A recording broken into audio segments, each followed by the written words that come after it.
తెలుసు కదా మన ఇండియా క్రికెట్ ప్లేయర్స్‌కి, ఇంకా మూవీ హీరోస్‌కి, హీరోయిన్స్‌కి చాలా ప్రయారిటీ ఇస్తారని. అలాగే ఆ రోజు గూడా 'అల్లు అర్జున్' వస్తున్నాడని చెప్పి 'పుష్ప' సినిమా చూడడం కంటే 'అల్లు అర్జున్‌ని' చూడడానికి చాలామంది రావడం అయితే జరిగింది. అయితే ఆ సందర్భంలో సంధ్య అనే ఆవిడ యొక్క హస్బెండ్ భాస్కర్ గారు, సంధ్య గారి అబ్బాయి చిన్న కొడుకు 13 సంవత్సరాలు. ఆ అబ్బాయి పేరు శ్రీ తేజ అన్నమాట. అయితే ఈ అభిమానులు 'అల్లు అర్జున్' వచ్చాడు, అందరూ అభిమానంతో అతని మీద పడుతూ అతని కోసం చూడాలని చెప్పి ముందుకు వెళ్తూ ఉండడం జరిగింది.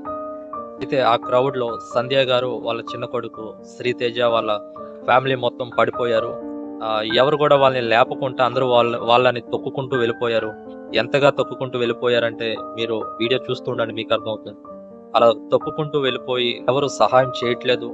అండ్ ఈ విషయాన్ని పోలీసు వారు చూసారు. వెంటనే ఆ సంధ్య గారిని వారి ఫ్యామిలీ మొత్తాన్ని బయటికి లాగారు. వాళ్ళు సీపీఆర్ చేశారంటే ఫస్ట్ ఎయిడ్ చేశారు వాళ్ళకి.